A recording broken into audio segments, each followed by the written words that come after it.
Hey guys, first off, I'm very surprised I have not quit this channel yet, but here we are, we're thriving. So today I'm going to talk about 5 things I wish I knew before taking my SAT subject test. Just a disclaimer, these tips or facts or whatever you call them are very general because I've only taken one subject test, so I can't speak for all of the subject tests, but this list can apply to anyone looking to take a subject test. So first off, what are SAT subject tests anyway, and how do they differ from the regular SAT? So the regular SAT, also called the SAT-1, is the standardized test that you guys probably all know and everybody takes. It has 2 sections as of this year, 2019. The 2 sections are math and reading and writing, and it's scored out of 1,600, 800 points for each section. This test is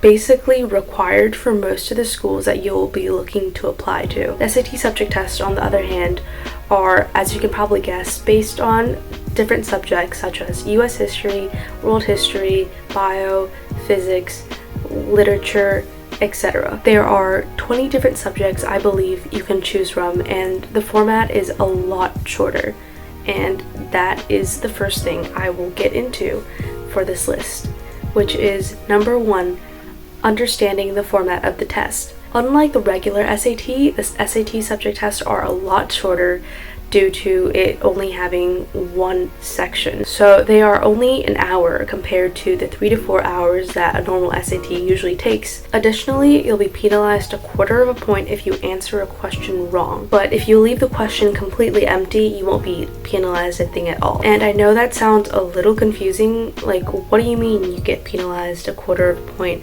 How does that work?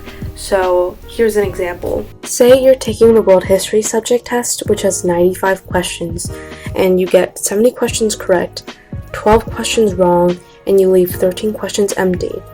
Multiply 12 by a quarter, which gives you 3. Subtract 3 from 70, which leaves you 67, and that is your raw score. So while taking these subject tests, if you have absolutely no clue what the answer is and you can't even guess, it might be wiser just to leave the answer empty. And this was my number 1 mistake. I just guessed on so many of the questions because I completely forgot there was a penalty for guessing. This, I think, truly contributed to the low score I got. So please answer the questions wisely. Be careful of what you guess on.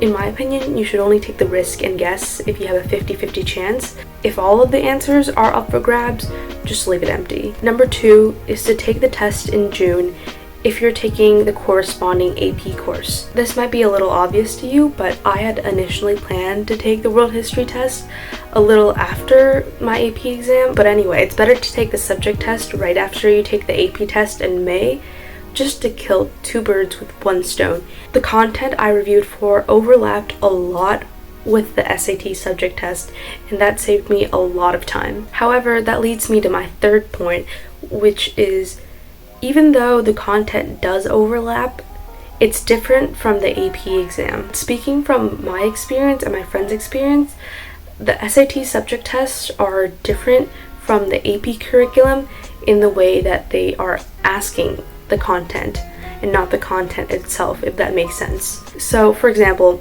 in the AP curriculum, you're asked to develop analysis and comparative skills. I totally breezed by AP World History without remembering a single date and just remembering a vague timeline of everything. However, the SAT subject test hit me like a brick with all the details that it asked for. It asked for specific names of religions in the 1400s, and it asked about different types of art styles. And I do think if you start from nothing and you don't know anything at all, the SAT subject test will be a lot easier to study for since it's just memorization. However, since I had gotten used to the more broad sense of AP World with a lot of stimulus questions and a lot of comparative analysis questions, it just was a little hard to adapt back to the format of the SAT subject tests. Number 4 is to know your college test policy. Most colleges do require your normal SAT score, but there are very, very few colleges that completely require subject tests. The ones that I can think of on the top of my head are Caltech and MIT, and I'm pretty sure every other top 20 or elite school only recommends subject tests. So if you're only looking to apply to safe state schools, I do not think it's worth like the $50+ it takes to take an SAT subject test, because they really don't want it. You know, you don't need it. But if you're looking to apply to a top 50 school or above, then yeah, please take the SAT subject test. Look into their policies, look into how many subject tests they recommend, and look into what subjects they recommend. For example, Caltech requires you to take Math 2 and a science subject test. Carnegie Mellon has specific recommendations, but most do include Math 1 or Math 2, since it is a very STEM-based school, and the examples go on. The requirements vary from school to school, and the policies are vastly different all across the country, and you don't want to stress yourself out taking too many subject tests, or even taking a subject test at all if it's not required, and you can focus that energy into your different extracurriculars or just the regular SAT. Number 5 is score distributions and percentiles are super deceiving. You have to consider that people that are choosing to take the SAT subject test are choosing to take them, and it's not a requirement for them like the regular SAT. So people that are choosing to take them are people that are more likely, and probably are, qualified to take the subject because they feel comfortable in the subject matter. So what I'm trying to say is the population sample of people that are taking SAT subject tests is much more exclusive and much more qualified than the normal sample of people taking the regular SAT. So that's why the score distributions can be really skewed amongst different subjects. So for example, a perfect score in Math 2, which is an 800, will only land you in the 80th percentile. However, a score of 750 in world history will land you in the 85th percentile. The score distributions that are on your score report really don't paint an accurate picture of how well qualified you are. And honestly, if you score above a 700 for most subjects besides the math subjects, that's a pretty good score. Do some research and see the averages of the schools that you're applying to,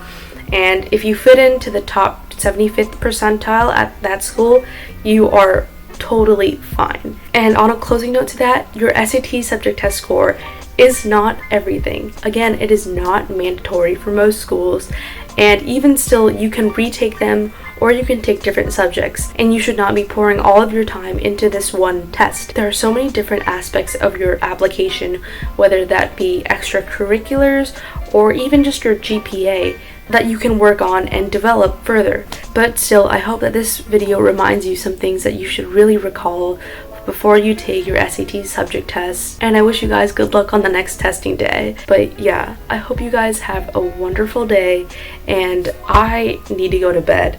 It is now 1 a.m. and I have to get up early just to go hang out with my friends tomorrow. So yeah, I hope you enjoyed this video. Leave a like or comment if you enjoyed it, or if you have a question, feel free to let me know. I hope to see you in my next video. Bye!